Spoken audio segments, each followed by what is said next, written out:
Hey there, and welcome to Crazy Pepper, the channel where drama sizzles and revenge burns hotter than ever. If you love jaw dropping twists, bold characters, and stories that keep you guessing till the end, you're in the right place. Subscribe and dive into gripping tales of betrayal, karma, and ultimate payback. Get ready for unforgettable moments and satisfying endings, only on Crazy Pepper. Hit that bell and let the drama begin.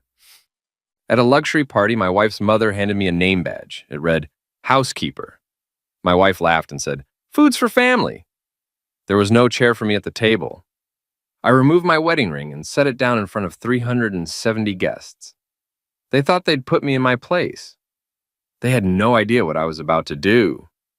The silence that followed was deafening. 370 pairs of eyes stared at the gold band spinning on Monica Pierce's pristine marble table.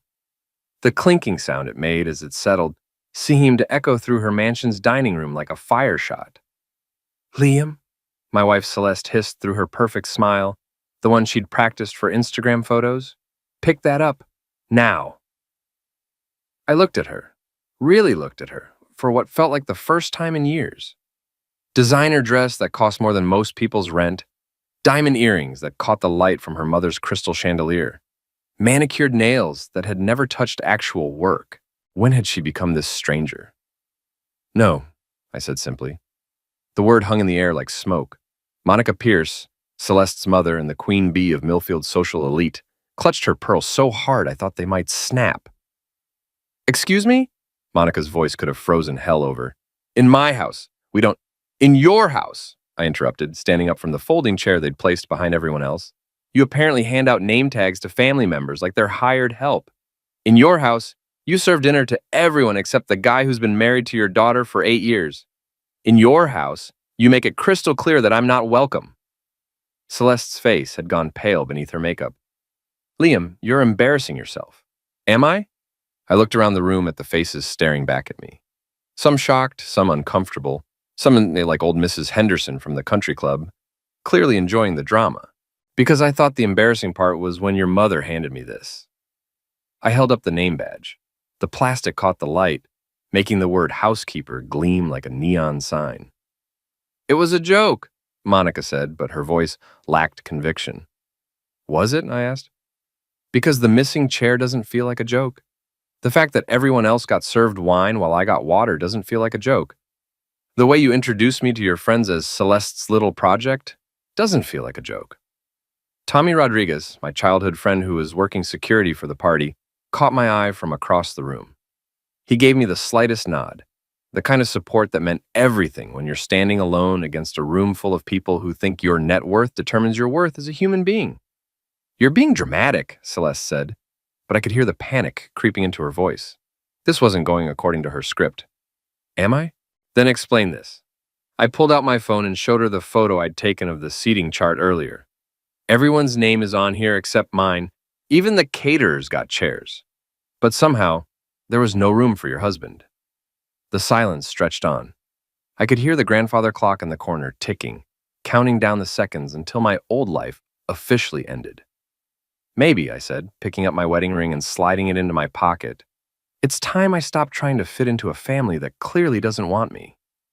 I walked toward the exit, my footsteps echoing on Monica's imported Italian marble. Behind me, I could hear the whispers starting, the social media phones coming out, the damage control beginning. Liam, Celeste called after me, but I didn't turn around. Tommy fell into step beside me as I reached the front door. That was either the smartest thing you've ever done, he said quietly, or the stupidest. Probably both, I admitted, but I'm tired of being treated like I don't exist. As we stepped outside into the cool evening air, Tommy glanced back at the mansion. You know this is going to get ugly, right? Monica Pierce doesn't forgive and she doesn't forget. I looked back at the house, at the warm lights spilling from the windows, at the life I'd just walked away from. Let it get ugly. I've been playing nice for 8 years, and where did it get me? A folding chair and a name tag.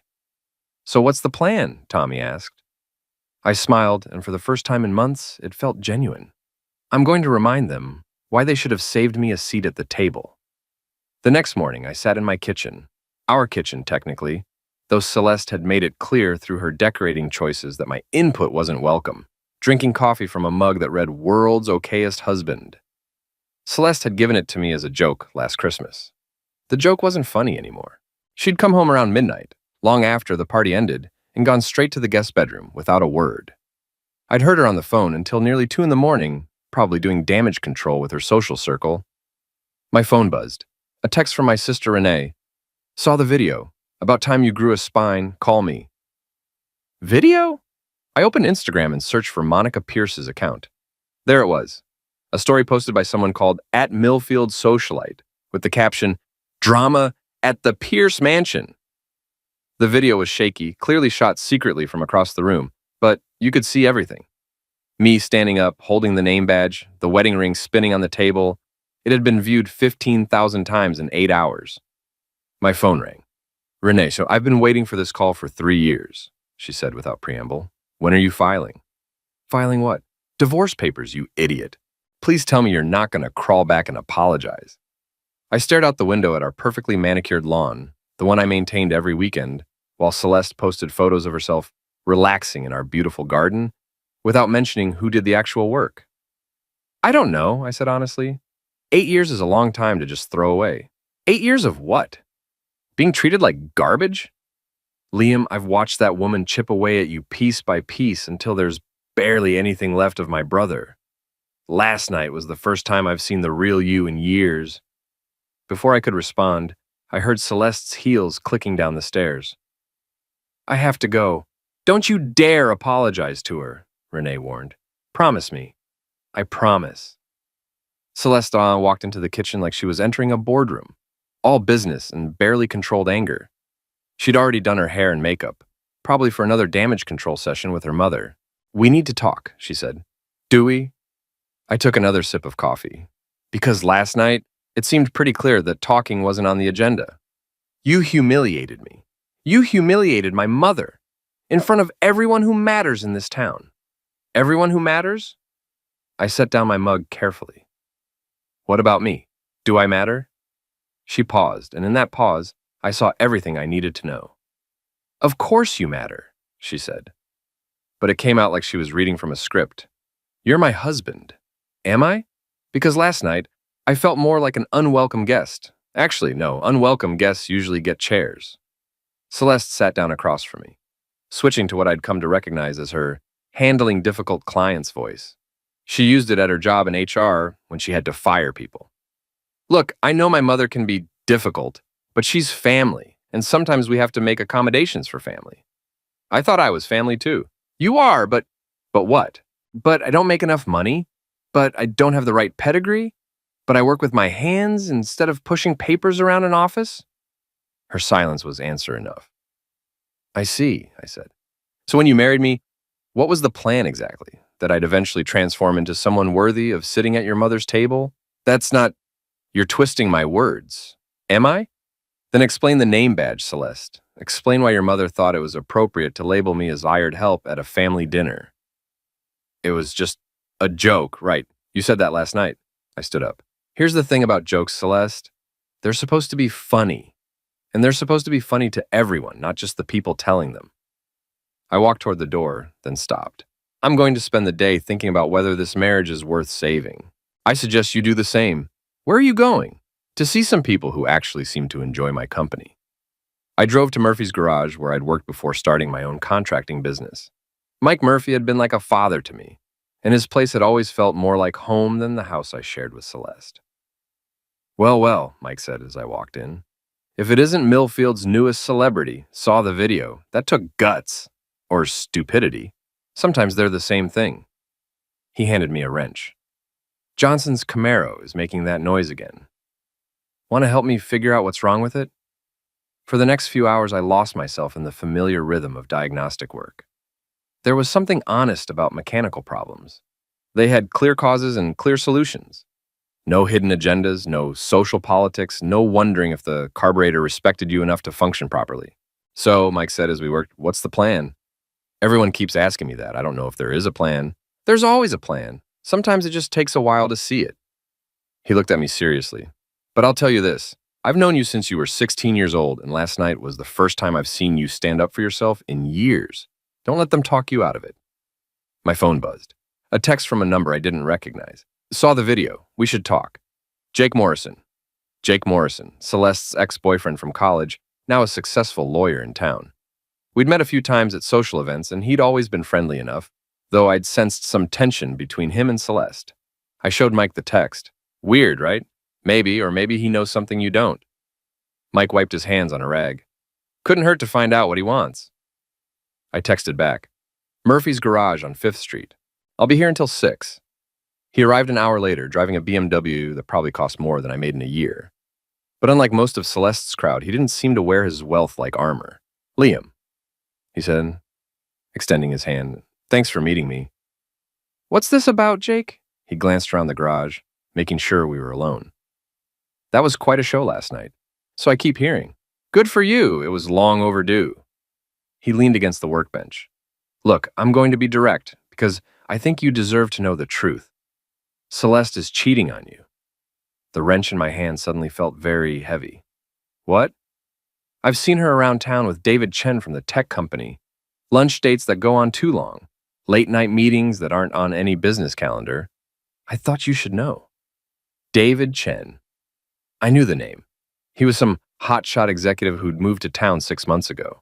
Celeste had mentioned him a few times, always in the context of potential business opportunities. Why are you telling me this? I asked. Jake's expression darkened. Because I made the mistake of dating Celeste Pierce in college, and I know exactly what she's capable of. She's probably planning to divorce you anyway, but she'll want to do it in a way that makes her look like the sufferer. Last night's performance might have accelerated her timeline. Performance? You think that name badge was an accident? You think there wasn't a chair for you by mistake? Jake shook his head. Celeste and her mother planned that whole thing. They wanted you to react exactly the way you did, so they could paint you as unstable and unreasonable. The pieces started falling into place. The way Celeste had seemed more annoyed than surprised by my reaction. The way Monica had recovered so quickly from her shock. The way several people had their phones ready to record. They set me up, I said. They tried to, but you turned it around on them. That video makes them look like the villains, not you. Jake pulled out his phone. I took the liberty of screenshotting some of the comments before they start getting deleted. Want to see what people really think? He showed me his screen. Comment after comment supporting me, criticizing Monica and Celeste, sharing similar stories of being excluded or humiliated by the social elite. Public opinion is on your side, Jake said, for now, but Celeste is smart and she's ruthless. She'll find a way to spin this if you give her time. What do you suggest? Get ahead of the story. Find proof of the affair. Document everything. And whatever you do, don't let her convince you that last night was your fault. After Jake left, I sat in my truck in the garage parking lot staring at my phone. Part of me wanted to drive home, apologize to Celeste, and pretend none of this had happened. It would be easier, safer. But I kept thinking about that name badge, about the missing chair, about the way Celeste had laughed when her mother humiliated me. I started the truck and drove toward downtown, toward the building where Chen's company had their offices. I wasn't sure what I was looking for, but Jake was right about one thing. I needed to know the truth. I parked across from Chen's building and waited. It felt ridiculous, like something out of a bad detective movie, but I needed to see for myself. Jake's words kept echoing in my head. Lunch dates that go on too long, late-night meetings that aren't on any business calendar. At 12:30, Celeste's silver Mercedes pulled into the parking garage. My stomach dropped. She'd told me this morning she was having lunch with her book club. 20 minutes later, she emerged from the building with David Chen. He was younger than I'd expected, maybe early 30s, with the kind of confident swagger that came from never having to worry about money. They walked close together, his hand occasionally touching her lower back as they crossed the street to Romano's, the most expensive restaurant in town. I followed at a distance, feeling like a fool but unable to stop myself. Through the restaurant's large windows, I could see them at a corner table, leaning toward each other, laughing at shared jokes. Celeste reached across the table and touched his hand. My phone buzzed. A text from Celeste. Book club running late. Don't wait up for dinner. I took a photo of them through the window, then another of her text message. Evidence, like Jake had suggested. They stayed at Romano's for 2 hours. When they finally left, Chen walked her to her car, and they stood talking for another 10 minutes. As I watched, he leaned down and kissed her. Not a friendly peck on the cheek, a real kiss, the kind that left no doubt about their relationship. I was so focused on them that I almost missed Chen looking directly at me. Our eyes met across the parking lot, and I saw recognition flash across his face. He said something to Celeste, who turned and spotted my truck. Even from 50 yards away, I could see the color drain from her face. Chen started walking toward me, and every instinct told me to drive away. But I was tired of running, tired of being the one who backed down. I got out of the truck and met him halfway. Liam Foster. I said, enough, he said, extending his hand, like we were meeting at a cocktail party. I've heard so much about you. I bet you have. I didn't take his hand. Chen lowered his arm, unfazed. Look, this is awkward for everyone. Why don't we handle this like adults? Adults? I looked back at Celeste, who was still standing by her car, probably calculating how much damage control this would require. Adults don't sneak around behind their spouse's back. Your marriage was over long before I came along, Chen said. Celeste told me you two have been living like roommates for months. Did she? What else did she tell you? That you're controlling, that you resent her success, that you've been looking for an excuse to leave her, but you're too scared to give up the lifestyle her family provides. Each word hit like a physical blow. Is that what she said? Among other things. Chen's smile was cold. She also said you're not particularly bright, so I'm surprised you figured this out so quickly. The rage that had been building since last night finally boiled over. I stepped closer to Chen, close enough that he had to tilt his head back to maintain eye contact. Here's what's going to happen, I said quietly. You're going to walk away. You're going to get in your car, and you're going to drive away. And if I see you anywhere near my wife again, we're going to have a very different conversation. Chen laughed. Are you threatening me? Because I should mention that I have excellent lawyers. I'm not threatening you. I'm making you a promise. For the first time, Chen's confidence wavered. Maybe it was something in my voice, or maybe it was the fact that I had 40 pounds and 6 inches on him. But he took a step back. This isn't over, he said. You're right, it's not. Chen walked back to his car, said something brief to Celeste, and drove away. Celeste stood by her Mercedes, looking like she was trying to decide between fight or flight. I walked over to her. Book club, huh? Liam, I can explain. Can you? Because I'm really curious to hear how you explain that kiss. Her jaw tightened. You followed me. I was driving by. Funny how that works. When you lie about where you're going, sometimes people see you where you're not supposed to be. You have no right to spy on me. I have no right? The absurdity of it almost made me laugh. Celeste, you're my wife. You told me you were at book club. Instead, you're having a romantic lunch with another man. And somehow I'm the one in the wrong? Our marriage has been dead for months, she said, echoing Chen's words.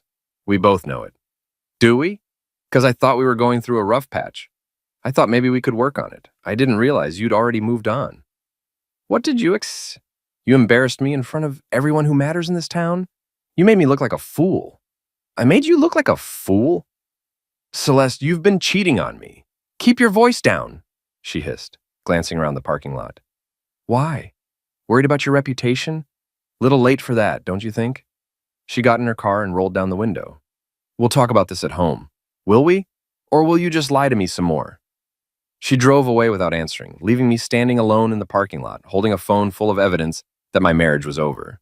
I sat in my truck for a long time, trying to process what had just happened. 8 years of marriage, and it had come down to this. My wife kissing another man in broad daylight, then acting like I was the problem for catching her. My phone rang. Tommy. Hey man, heard through the grapevine that you had an interesting afternoon. Word travels fast. Chen's been bragging around town about his new girlfriend for weeks. Most people figured it out before you did. Great, so I'm the last to know that my wife is cheating on me. Not the last, just the one who mattered most. Tommy paused. What are you gonna do? I honestly don't know. Well, while you're figuring it out, you should know that Celeste and her mother have been making calls all afternoon. Damage control from last night, but also something else. Word is they're planning something. What kind of something? The kind where you end up looking like the bad guy. Monica Pierce doesn't forgive and forget, and now you've given her ammunition. I thought about Chen's words: controlling, resentful, looking for an excuse to leave. They were already building their narrative. Thanks for the warning.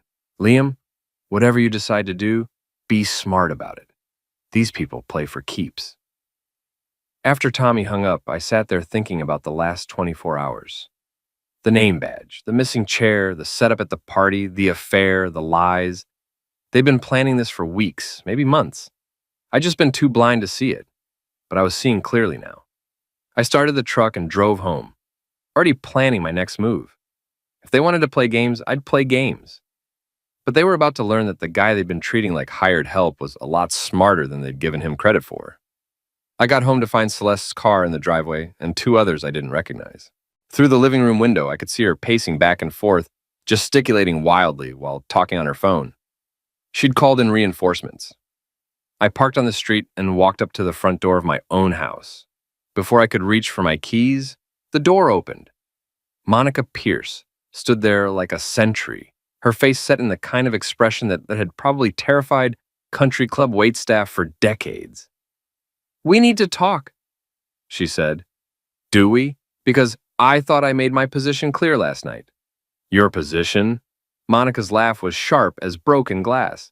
"You don't have a position anymore.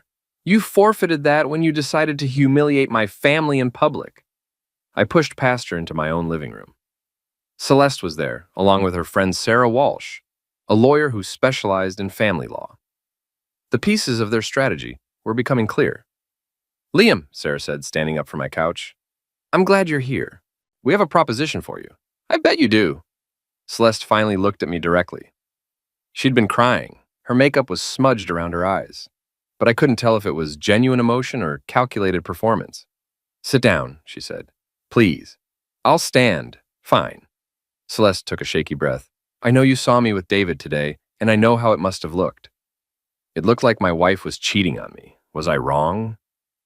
The three women exchanged glances. Sarah cleared her throat. "Liam, marriages end. It's unfortunate, but it happens.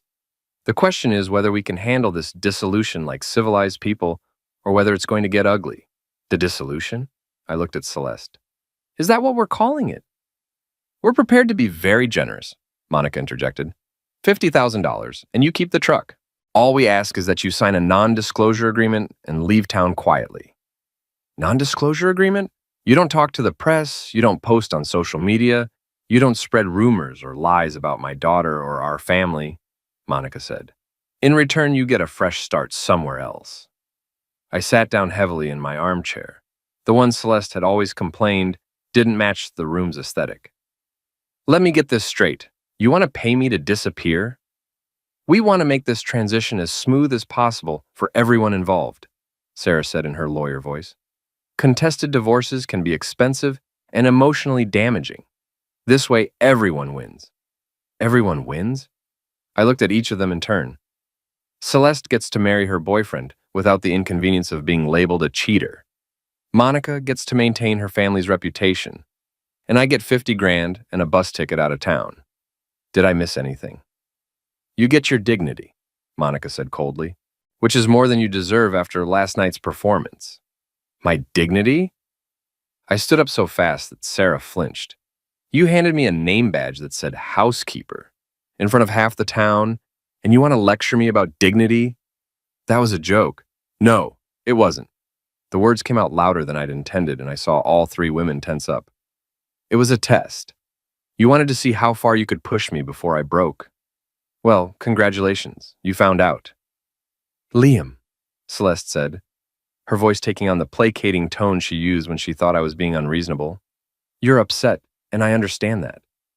But think about this logically. What's the alternative? A messy divorce where we air our dirty laundry in public? Where everyone in town takes sides? Where you end up with nothing because you don't have the resources to fight us?" The threat was barely veiled, but it was there. They had money, lawyers, social connections. I had a contracting business and a pickup truck. "You've really thought this through, haven't you?" I said. "We're trying to be practical," Sarah said. "Emotion makes people do stupid things. We're offering you a way out that preserves everyone's interests." "What if I don't want a way out? What if I want to fight?" The silence that followed was heavy with unspoken threats. That would be inadvisable, Sarah finally said. Celeste has documented instances of your controlling behavior, your anger issues, your inability to accept her success. If this goes to court, you won't come out looking good. Controlling behavior? You've always resented my career, Celeste said. You've made comments about my salary, about my family's money. You've tried to isolate me from my friends. When have I ever done any of that? Last night, for starters, you couldn't handle being in a room with successful people, so you created a scene to make yourself the center of attention. I stared at her, this woman I'd been married to for 8 years, and realized I was looking at a complete stranger. You actually believe that, don't you?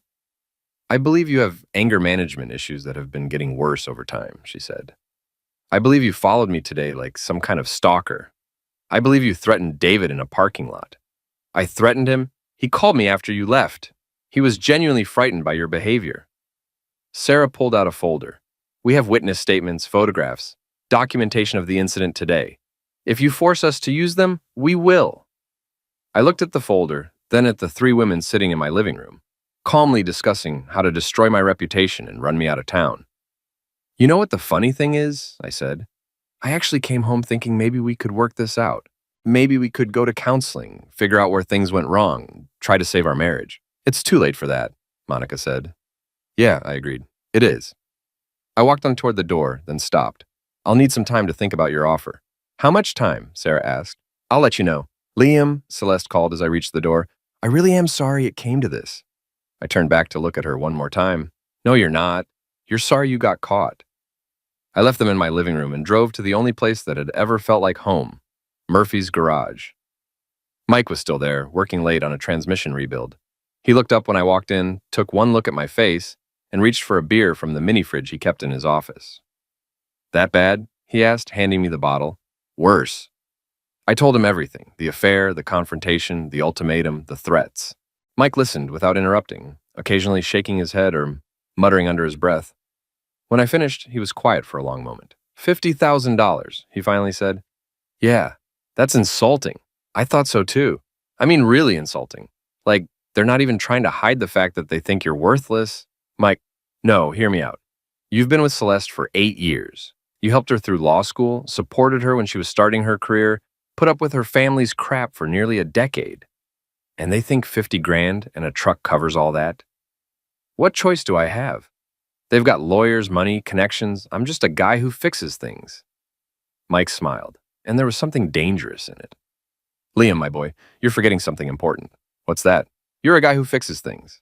And sometimes, when something's broken beyond repair, the best thing you can do is tear it down and start over. He walked over to his desk and pulled out a business card. Remember my nephew Danny, the one who works for that private investigation firm in the city? Yeah. Give him a call. Tell him what you told me. See what he can dig up on your wife and her boyfriend. Mike, I can't afford a private investigator. You can't afford not to hire one. Trust me on this. People like Monica Pierce always have secrets. The trick is finding them before they bury you with yours. I looked at the business card. What if there's nothing to find? Then you take their money and start over somewhere else. But if there is something, Mike's smile widened.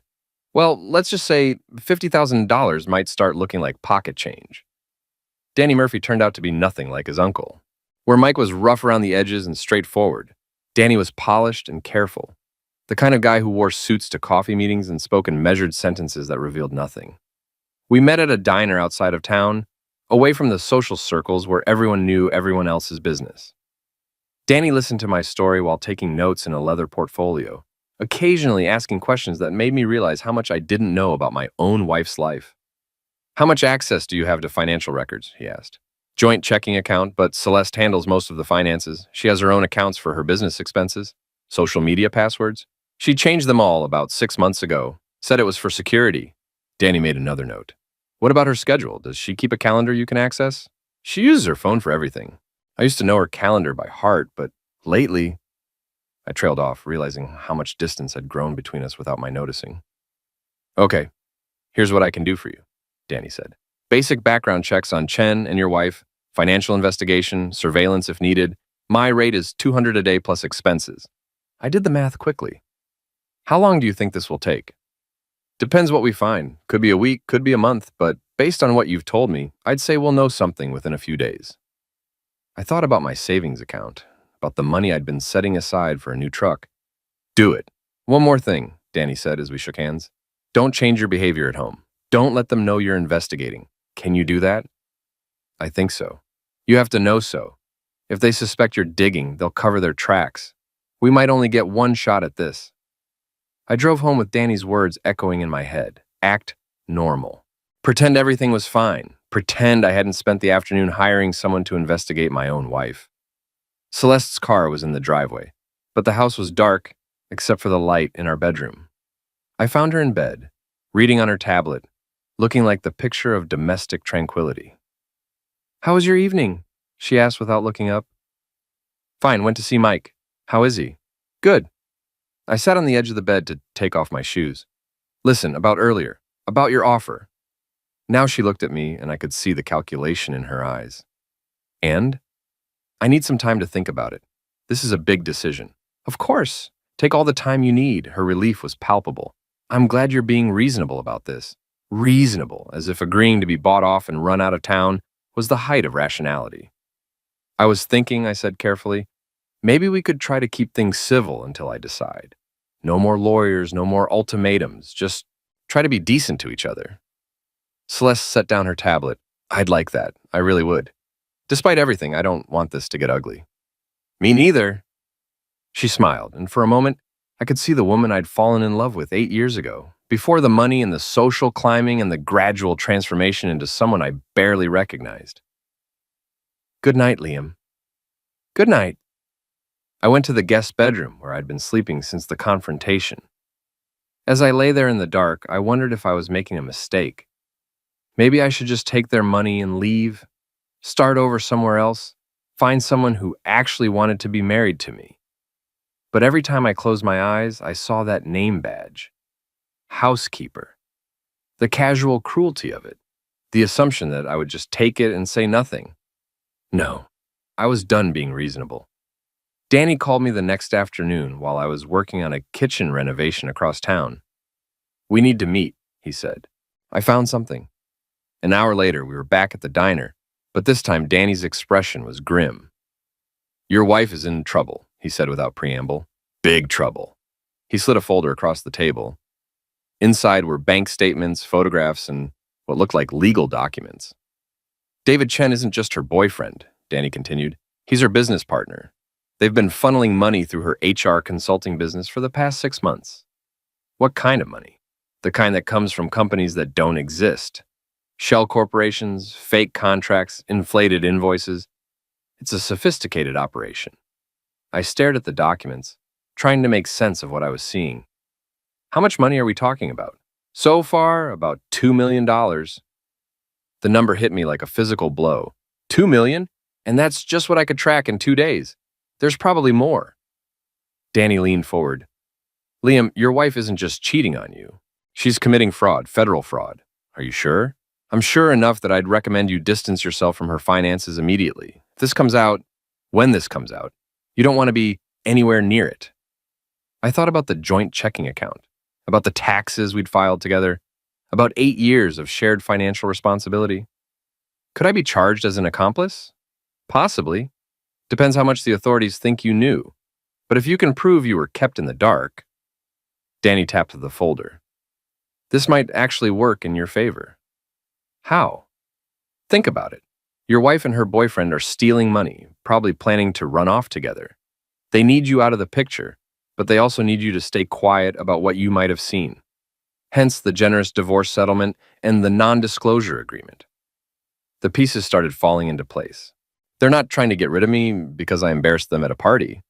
They're trying to get rid of you because you're a liability. If you stick around and start asking questions about money, Danny shrugged, they can't afford that. What do I do? That's up to you. You could take this to the FBI and let them handle it. Your wife and Chen would probably go to prison and you'd be clear of any wrongdoing.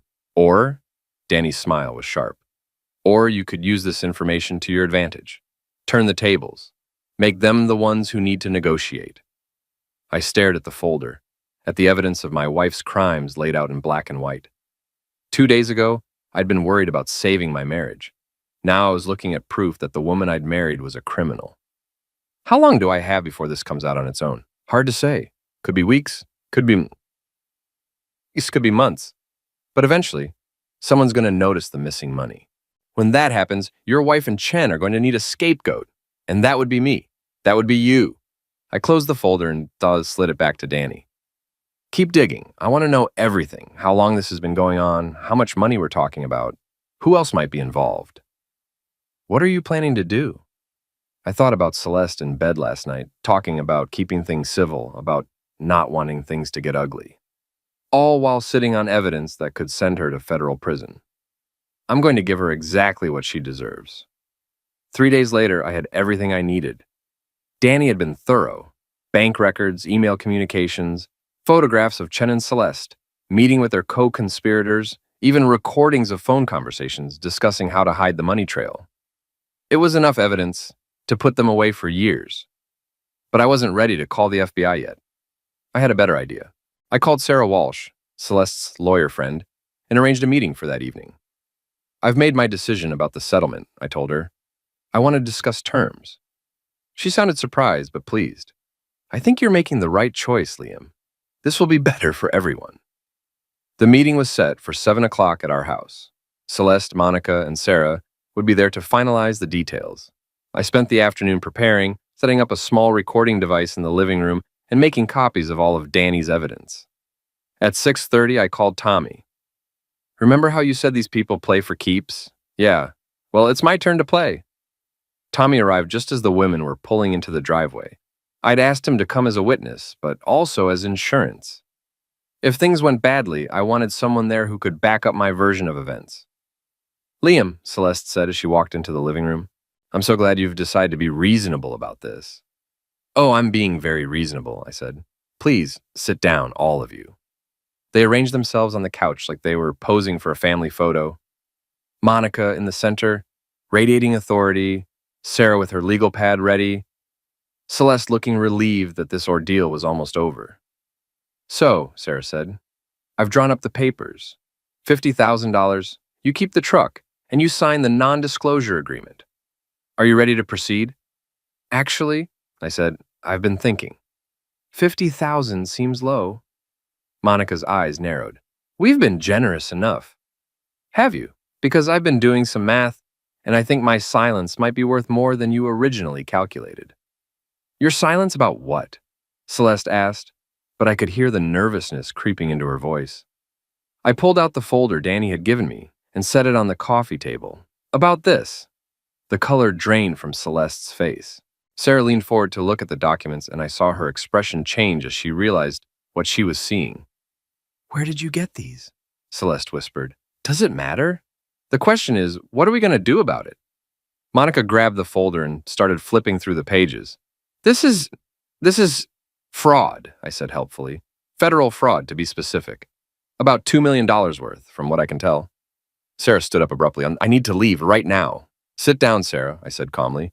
You're not involved in this part, so you're not in any trouble. But if you leave now, you'll miss the best part. She sat back down, but I could see her calculating how quickly she could distance herself from her clients. What do you want? Monica asked. Well, that's the interesting thing, I said. A few days ago, you offered me $50,000 to disappear quietly. But that was when you thought I was just an embarrassing husband who didn't know his place. Now that I know about your daughter's little business venture with David Chen, I think we need to renegotiate. You can't prove anything, Celeste said, but her voice lacked conviction. Can't I? I pulled out my phone and played a recording of her and Chen discussing how to hide money in offshore accounts. The sound quality was excellent. Danny had earned every penny of his fee. That's illegal, Monica snapped. You can't record people without their consent. Actually, in this state, I can. One-party consent law. As long as one person in the conversation knows it's being recorded, it's perfectly legal. I smiled at them. I've been doing my homework. Tommy, who had been standing quietly by the door, spoke up for the first time. Sounds like you ladies have been busy. Who is this person? Monica demanded. This is Tommy Rodriguez. He's here as my witness. I wanted to make sure there was no confusion about what was said in this room tonight. Sarah was frantically taking notes, probably trying to figure out how to protect herself legally. Liam, what exactly are you proposing? I'm proposing that we revise our arrangement. Instead of $50,000 for my silence, I want $500,000. And instead of leaving town, I think I'll stick around. This is my home, after all. 500,000? Monica's voice was shrill. That's extortion. No, that's negotiation. Extortion would be if I threatened to go to the FBI unless you paid me. I'm simply adjusting the price of my non-disclosure agreement based on new information. We don't have that kind of money, Celeste said. Really? Because according to these bank records, you've got about $2 million stashed away in various accounts. I think you can spare $500,000 to keep your husband quiet. The three women looked at each other, and I could see them trying to figure out their options. They could refuse to pay, but then I'd go to the authorities. They could try to claim I was extorting them, but they'd have to explain why they were willing to pay for my silence in the first place.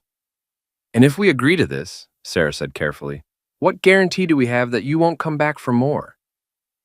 You don't, I said simply. But think about it this way. If I were planning to bleed you dry, would I ask for a lump sum? I'd want monthly payments, something that would keep you under my thumb indefinitely. 500,000, and I disappear from your lives forever. You said you wanted to stick around, Monica pointed out. I want the option to stick around. Whether I actually do is my business. I leaned back in my chair. Look, ladies, this is a good deal for you. You pay me off, I sign an expanded non-disclosure agreement, and you never have to see me again. The alternative is that I take this evidence to the FBI tomorrow morning, and we see how generous the federal prison system is with their meal plans. Celeste started crying. Real tears this time, not the calculated performance from before. Liam, please. I never meant for any of this to happen. Which part? The cheating, the fraud, or the part where you tried to have me declared mentally unstable so you could steal everything I own? I was going to pay you back. The money, I mean. It was just temporary. Temporary fraud, that's a new one. I looked at Tommy. Did you know fraud could be temporary? Learn something new every day, Tommy said. Sarah cleared her throat. Assuming we were to agree to these terms, how would the payment be structured? Cashier's check tomorrow morning. $500,000. And I sign whatever non-disclosure agreement you want, within reason. And the evidence? Gets turned over to you, and all of it. Copies, recordings, everything. Monica had been silent during this exchange, but now she spoke up. How do we know you haven't made other copies? You don't. But ask yourself this. If I wanted to destroy you, wouldn't it be easier to just go to the FBI? Why would I bother with this elaborate negotiation if I was planning to double-cross you later? They huddled together, whispering furiously. I could catch fragments of their conversation. No choice. Federal prison. Cut our losses. Finally, Sarah turned back to me. We need 24 hours to arrange the funds. You have 12 hours. The bank opens at 9 tomorrow morning. I want the cashier's check by 10. That's impossible. Then I guess we don't have a deal. I started to reach for the folder. Wait, Monica said quickly. We'll have the money. Excellent. I stood up. Oh, and one more thing. David Chen gets the same deal. $500,000 for his silence, or he can explain to a federal judge why he thought embezzling $2 million was a good investment strategy. David doesn't have that kind of money, Celeste protested. Then I guess you'll have to cover his share too, unless you'd prefer to let him take his chances with the justice system. The women left without another word, probably to spend the night liquidating assets and calling in favors. I watched their cars disappear down the street, then turned to Tommy. Think they'll pay? Oh, they'll pay, Tommy said. Question is, what are you really going to do with that evidence? I smiled and pulled out my phone. Call the FBI, of course, right after I deposit their check. I thought you were giving them your word. I'm giving them exactly what they gave me. A promise that's worthless the moment it becomes inconvenient. I looked at the folder full of evidence. They want to play games? Let's see how they like the rules when someone else is making them. The next morning, I was waiting outside First National Bank when they opened at 9. By 9:15, I had a cashier's check for $1 million, $500,000 from Celeste's accounts, and $500,000 that Monica had apparently pulled from her own assets to cover Chen's share. They'd met me in the bank parking lot, all three women looking like they'd aged years overnight. Sarah handed me the check with shaking hands. The money's all there, she said. Now we need your signature on the non-disclosure agreement. I looked at the document she'd prepared. It was thorough. I agreed never to discuss Celeste's business dealings, never to contact the authorities about any alleged financial improprieties, never to speak to the media about our marriage or divorce. In return, I got the money and my freedom. This looks good, I said, signing with a flourish. Pleasure doing business with you. Celeste couldn't even look at me. The evidence? I handed over the folder along with a flash drive containing all of Danny's digital files. Everything's there. Copies, recordings, the works. All of it? Monica pressed. Every last bit. They left without saying goodbye, probably to start the process of covering their tracks and figuring out how to explain the missing money to their co-conspirators. I watched them drive away, then walked into the bank to deposit the check. At 10:30, I called Special Agent Rebecca Martinez at the FBI's Financial Crimes Division. Agent Martinez, my name is Liam Foster, and I have information about a multi-million-dollar fraud scheme operating in my area. What kind of information, Mr. Foster? The kind that comes with recordings, bank records, and a signed confession from one of the perpetrators. There was a pause. Where did you get this evidence? That's a complicated story. How about I come in and explain it in person? 2 hours later, I was sitting in a federal building downtown, telling my story to Agent Martinez in a room full of investigators. I'd brought copies of everything. Danny had been smart enough to make backups of all his files before turning over the originals. Let me make sure I understand this, Agent Martinez said. Your wife and her boyfriend have been embezzling money through fake business contracts. When you discovered this, they tried to pay you to keep quiet. You took their money, signed a non-disclosure agreement, and then immediately came to us? That's about the size of it. Mr. Foster, you realize that taking money in exchange for not reporting a crime could be construed as extortion? Could be, but since I'm here reporting the crime anyway, I'd say it's more like accepting payment for services rendered. I provided them with a false sense of security, which gave you time to build your case without them destroying evidence. One of the other investigators, a younger man who'd been taking notes throughout my story, looked up. What services? I kept them from running. If I'd come to you immediately, they would have disappeared the moment they realized I was talking to federal agents. This way, they think they're safe. They're probably back home right now, planning their next move, completely unaware that their entire operation is about to come crashing down. Agent Martinez smiled for the first time since I'd arrived. That's actually pretty clever. I have my moments. What about the non-disclosure agreement you signed? What about it? I agreed not to discuss my wife's business dealings. I never agreed not to report criminal activity to federal authorities. Besides, contracts that require illegal activity, like concealing federal crimes, aren't enforceable anyway. The young investigator was grinning now. This guy's good. I've had a lot of time to think about this, I admitted. Agent Martinez leaned back in her chair. Mr. Foster, I have to ask, what's your real motivation here? Is this about justice or is this about revenge? I thought about that question for a long moment. 6 months ago, I would have said justice. But after everything they've put me through, the humiliation, the lies, the attempts to destroy my reputation, I'd be lying if I said revenge wasn't part of it. And you're comfortable with that? Agent Martinez, my wife handed me a name badge that said housekeeper at a family dinner. She's been cheating on me for months while stealing money from her clients. She tried to have me declared mentally unstable so she could take everything I own. At this point, I'm very comfortable with whatever happens to her. The investigation moved quickly after that. Within a week, federal agents had raided Chen's office, frozen multiple bank accounts, and arrested 4 people, including Celeste and Chen himself. Monica wasn't charged. Apparently, her involvement was limited to helping her daughter cover up the crimes after the fact, but the scandal destroyed her social standing overnight. The local newspaper ran the story on the front page, Local Businesswoman Charged in Million-Dollar Fraud Scheme. The accompanying photo showed Celeste being led away in handcuffs, her perfect hair disheveled and her designer suit wrinkled. I was mentioned in the article as the whistleblower whose evidence led to the arrests. But my name was kept out of most of the coverage at the FBI's request. They wanted to protect their source, they said, though I suspected they were also trying to avoid questions about why I'd been paid $1 million by the people I was reporting. Tommy found me at Murphy's garage the day after the arrests, holding a copy of the newspaper and grinning from ear to ear. You magnificent fool, he said. You actually did it. Did what? Destroyed them. Completely and utterly destroyed them. He spread the newspaper on Mike's workbench. Look at this. Celeste is facing 20 years in federal prison, Chen's company is bankrupt. Monica's been kicked out of every social club in town.